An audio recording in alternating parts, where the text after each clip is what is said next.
Reality. We have before us the opportunity to forge for ourselves and for future generations a new world order.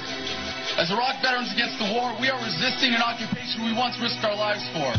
We swore to support and defend the Constitution of the United States of America, but we found out the hard way that the greatest enemies of the Constitution are not to be found in the sands of some far-off land, but rather right here at home.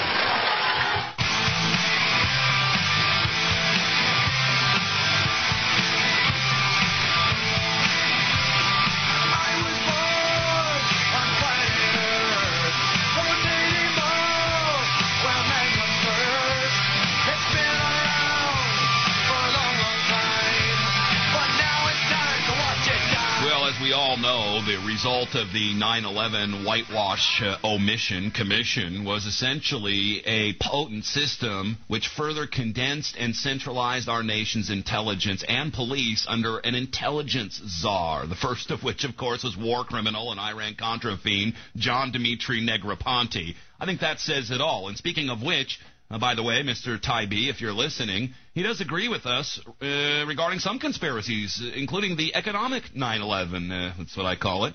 This places the blame on Goldman Sachs for, what else? Imploding the world economy, which, of course, came about in the same way of the 9/11 Commission, centralizing the banks and centralizing the financial structures of the world into just a few hands in this big financial pyramid. So it had almost the exact same effect as 9/11, which is why I call it the economic 9/11. But no, maybe Mr. Tybee's Goldman Sachs theory would just take too many people in the know to pull it all off. I guess it never happened then. Matt, David Ray Griffin is with us.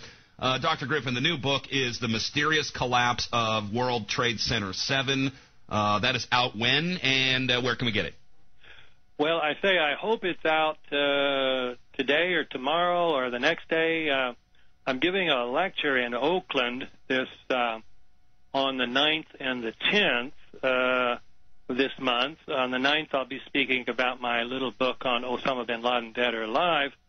And then on the 10th, Thursday night, I'll speak about the new book on the NIST report on World Trade Center 7.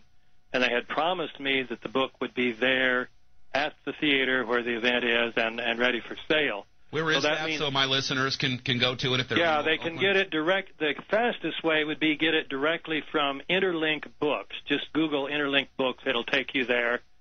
If you're not in such a big hurry and you want to save a little money, just order it from Amazon.com, and they should have it in within 10 days.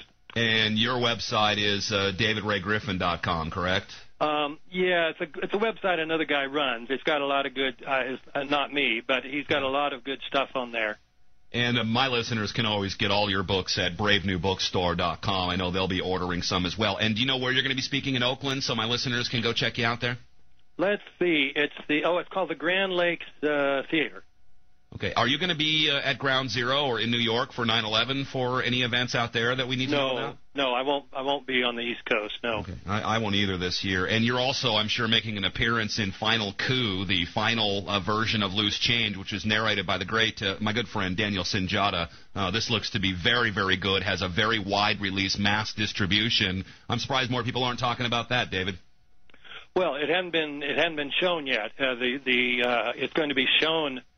I believe the world preview is going to be that first night at Oakland on September 9th.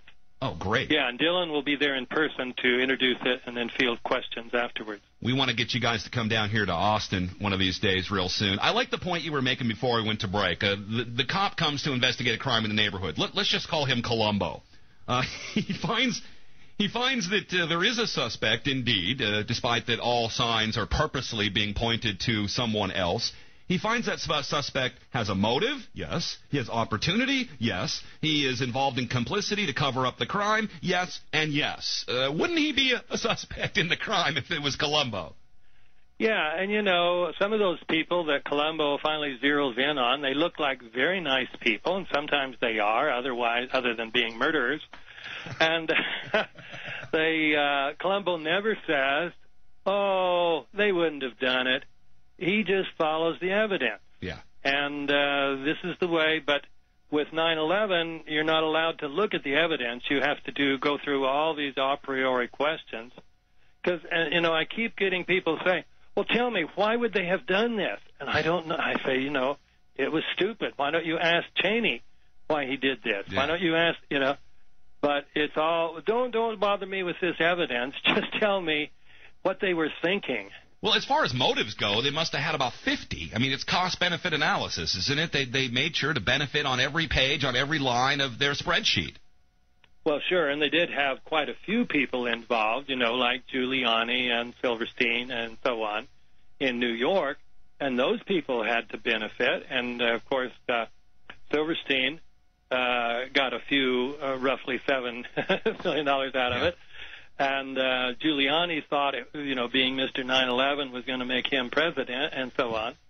So, sure, there had to be a lot of, and New York didn't have to pay for taking down the buildings with all the asbestos. They just blow it to smithereens and blow it into the lungs of the firefighters and the policemen and so on. Yeah. And it's all done for free. And, in fact, they even make money on it. Well, AIG and the Kroll even benefited after this last bailout. And the fact of the matter is, not everybody was in on it, but a lot of people certainly took advantage of it, and that all was, I believe, set up in advance. Of course, we know the Patriot Act was written primarily in advance.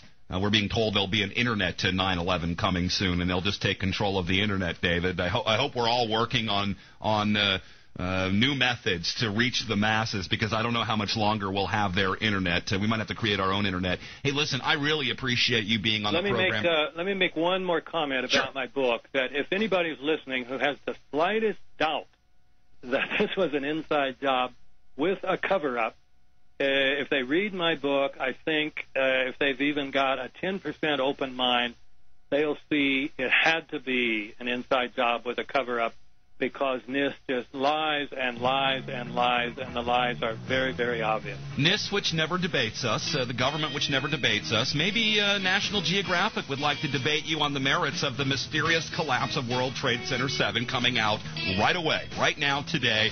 That will make the case, folks. And that's why I'm a firm believer, minimally, that we don't know the government story is a total lie, and that the elements inside our government conspired to do 9/11, and probably right now are thinking about how to do 9/12. David, that'll keep you busy for the next 8 years. Okay, Jack, good to talk. Thank you, sir. I appreciate it.